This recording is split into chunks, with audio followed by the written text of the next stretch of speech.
आज हम ख्वाजा गरीब नवाज सेकेंड पार्ट सुनने जा रहे हैं। तो चलिए शुरू करते हैं। ख्वाजा मोइनुद्दीन चिश्ती रहमतुल्लाह अलैह की करामत की खबर पूरे अजमेर में फैल गई। जैसे जैसे हिंदुओं के बीच ख्वाजा मोइनुद्दीन चिश्ती रहमतुल्लाह अलैह की करामत की बातें फैलने लगी और इस्लाम की महानता उनके सामने प्रकट होने लगी, अजमेर की पुजारी भयभीत हो गया और सोचने लगा, अगर यही चलता रहा तो सभी हिंदू मुसलमान बन जाएंगे। तब वो पृथ्वीराज के पास पहुँचे और निवेदन किया, महाराज, दरवेश हमारे राज्य में अशांति फैला रहा है। अगर आपने इनका उचित समाधान नहीं निकाला, ये दरवेश सभी हिंदुओं को मुसलमान बना देगा। तब हमारे देवता की पूजा करने वाला कोई भी नहीं बचेगा। आप यहाँ से भगा दे, नहीं तो ये हमें यहाँ से निकाल बाहर कर देगा। महाराज, मैं आपको एक और बात बताना चाहता हूँ। दरवेश कहते हैं कि जिन मूर्तियों को हम पूजा करते हैं वो पूजनीय नहीं हैं। उनका कहना है कि वो एक निर्जीव पत्थर है जिसमें कोई शक्ति नहीं। साधारण लोगों की इस तरह बात बता रहे हैं, लोगों को भ्रम में डालना चाहते हैं। सबसे आपत्तिजनक बात यह है कि वो दरवेश हर दिन उसे 5 बार हमारे पवित्र तालाब में हाथ लगाकर उसे अपवित्र कर रहे हैं। ब्राह्मणों की बात सुनकर पृथ्वीराज ने ख्वाजा मोइनुद्दीन चिश्ती रहमतुल्लाह अलैह को बुलवाया। जब ख्वाजा मोइनुद्दीन चिश्ती रहमतुल्लाह अलैह उनके दरबार में पहुँचे तो पृथ्वीराज ने कहा, हम देख रहे हैं आप गौ माता का मांस खाते हैं और हमारे देवताओं का अपमान करते हैं। हमारे धर्म के बारे में तरह तरह की उल्टी सीधी बातें कर रहे हैं। हम यह सब बर्दाश्त नहीं कर सकते। हम ये भी देख रहे हैं कि आप हमारे पवित्र तालाब को अपने अपवित्र हाथों से खराब कर रहे हैं। आप तुरंत हमारे देश से चले जाएं। हज़रत ख्वाजा मोइनुद्दीन चिश्ती रहमतुल्लाह अलैह ने कहा, हम लोग तो केवल वज़ू करते हैं, नहाते नहीं। पूरी देह के स्पर्श से पूरी तालाब का पानी खराब नहीं होता, तो हमारे वज़ू करने से तालाब का पानी खराब कैसे हो सकता है। ये सुनकर पृथ्वीराज चौहान ने कहा, सभी लोग हमारे धर्म के हैं, जबकि तुम लोग कहीं और से आए हो। तुम हमारे धर्म के नहीं हैं, इसलिए तालाब में हाथ लगाने से हमारा तालाब अपवित्र हो जाता है। तब हज़रत ख्वाजा मोइनुद्दीन चिश्ती रहमतुल्लाह अलैह ने कहा, अच्छा, हम आपके तालाब के पानी को हाथ नहीं लगाएंगे, मगर हमें पानी की ज़रूरत है। हम चाहते हैं कि केवल एक बर्तन में पानी ले लें। पृथ्वीराज ने कहा, ठीक है, तुम पानी ले सकते हो, लेकिन तुम्हारा बर्तन तालाब में लगे, तुम्हारा हाथ नहीं। अगर तुम्हारे हाथ स्पर्श करे तो हम इसके खिलाफ सख्त कार्रवाई करेंगे। राजा ने कहा। राजा के सहमति के साथ ख्वाजा मोइनुद्दीन चिश्ती रहमतुल्लाह अलैह अपने मुख्य खलीफा बख्तियार काकी रहमतुल्लाह अलैह से कहा, बख्तियार, जाओ राजा के तालाब से बर्तन में पानी ले आओ। बहुत सावधान से पानी लेना, तुम्हारा हाथ तालाब के पानी को छू ना सके।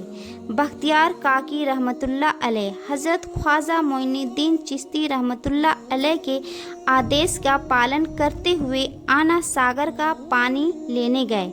उन्होंने बर्तन को तालाब में डुबोया। उनका हाथ पानी नहीं छू सका, क्योंकि चमत्कार हुआ और पूरा तालाब छोटे बर्तन में समा गया। आना सागर पूरी तरह से सूख गया और तालाब सूखी रेत में बदल गया। जब पुरोहितों ने देखा उनके पवित्र तालाब में एक भी बूंद पानी नहीं है और मरुस्थल की तरह सूख गया है, तो घबराते हुए राजा के पास पहुँचे और बोले, महाराज, ये तो भारी संकट आ गया है। पृथ्वीराज ने पूछा, क्या हुआ? पुरोहितों ने कहा, उससे दरवेश ने पूरा तालाब का पानी ले लिया है। अब हमारे पवित्र तालाब में एक बूंद भी पानी नहीं है। अगर इस तालाब में पानी नहीं होगा तो हम अपने पापों का प्रायश्चित कैसे करेंगे? दूर दूर से हजारों हिंदुओं इस तालाब में नहाने आते हैं ताकि अपने पाप को धो सके। अगर पानी नहीं रहेगा वो यहाँ आना बंद कर देंगे, जिससे हमारा बहुत बड़ा नुकसान हो जाएगा और अजमेर की मर्यादा मिट्टी में मिल जाएगी। पृथ्वीराज चौहान गहरे विचार में पड़ गए। वो ख्वाजा मोइनुद्दीन चिश्ती रहमतुल्लाह अलैह के खिलाफ कठोर कदम उठाने से झिझक रहे थे, क्योंकि उन्हें आशंका थी कि अगर वो दरवेश के खिलाफ सैनिक भेजे तो ऐसा ना है कि सैनिकों पर भी जादू कर दे, तो उनकी परेशानियां और बढ़ जाएगी।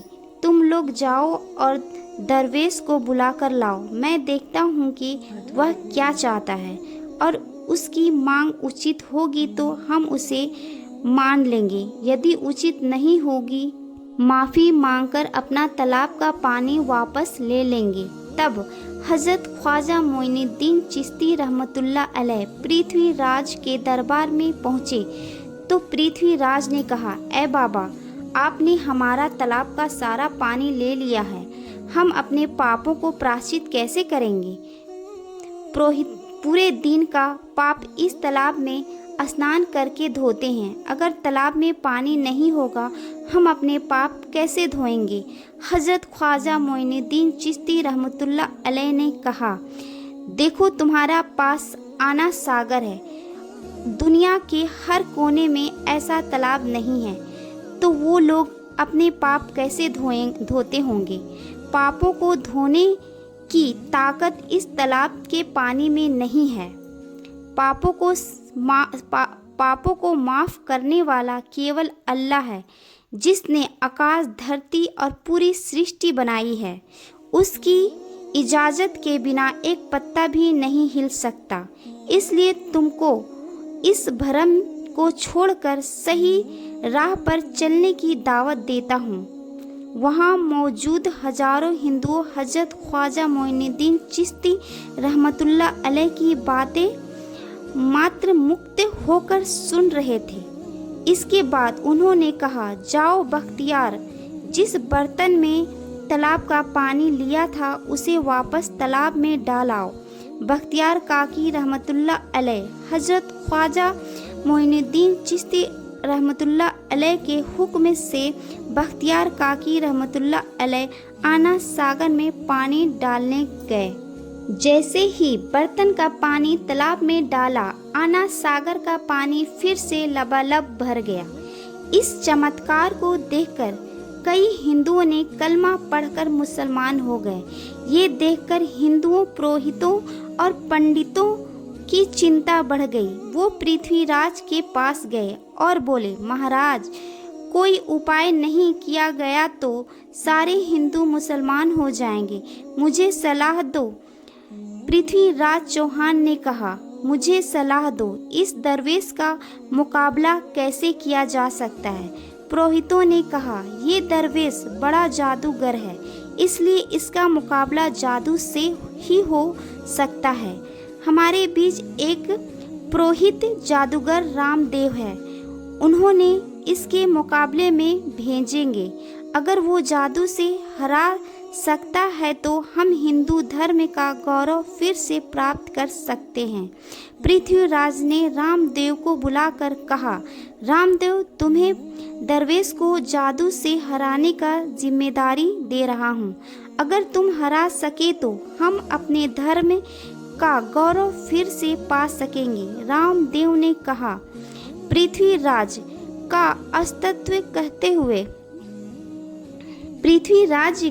अस्तित्व कहते हुए कहा, महाराज, आप चिंता ना करें, इस दरवेश को हराना मेरे लिए बहुत आसान है।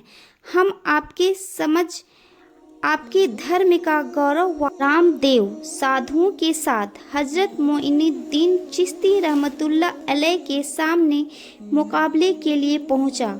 उसने कहा, मोइनुद्दीन, अगर तुम्हें ताकत है तो मुझसे मुकाबला करो, जादू का मुकाबला करो। मैं तुम जैसे बहुत सारे जादू को हराया है। तुम्हें हराना मेरे लिए असाधारण बात है। हजरत ख्वाजा मोइनुद्दीन चिश्ती रहमतुल्लाह अलैह ने उसकी बातों का कोई जवाब नहीं दिया। रामदेव ने देखा कि हजरत ख्वाजा मोइनुद्दीन चिश्ती रहमतुल्लाह अलैह चुप हैं। उनको गाली गलौज कहना शुरू कर दिया। जब रामदेव अपनी हदें पार कर गया तो हजरत ख्वाजा मोइनुद्दीन चिश्ती रहमतुल्लाह अलैह ने उनकी आंखों में देखते हुए कहा, रामदेव तुम चिल्ला रहा है। मैं तुम्हारे माथे पर ईमान का रोशनी देख रहा हूँ। हजरत ख्वाजा मोइनुद्दीन चिश्ती रहमतुल्लाह अलैह की ये बात सुनते हैं रामदेव कहने लगा और अल्लाह रब्बुल आलमीन ने उसके दिल में ईमान की रोशनी डाल दी और हजरत ख्वाजा मोइनुद्दीन चिश्ती रहमतुल्लाह अलैह के कदमों में गिर पड़ा और ईमान ले आया और कहने लगा कि ख्वाजा मोइनुद्दीन चिश्ती, मैं आपकी बेइज्जती कर रहा था, मुझे माफ़ कर दीजिए और मुझे कलमा पढ़ाकर मुसलमान बना दीजिए। हजरत मोइनुद्दीन चिश्ती रहमतुल्लाह अलैह ने कलमा पढ़ाया और आपका नाम रखा मोहम्मद सादिक। इतिहास बताता है कि मोहम्मद सादिक बाद में अल्लाह के वली बन गए थे। ये था ख्वाजा मोइनुद्दीन चिश्ती रहमतुल्लाह अलैह का दूसरा पार्ट। अपना और अपनों का ख्याल रखें। जज़ाकल्लाह।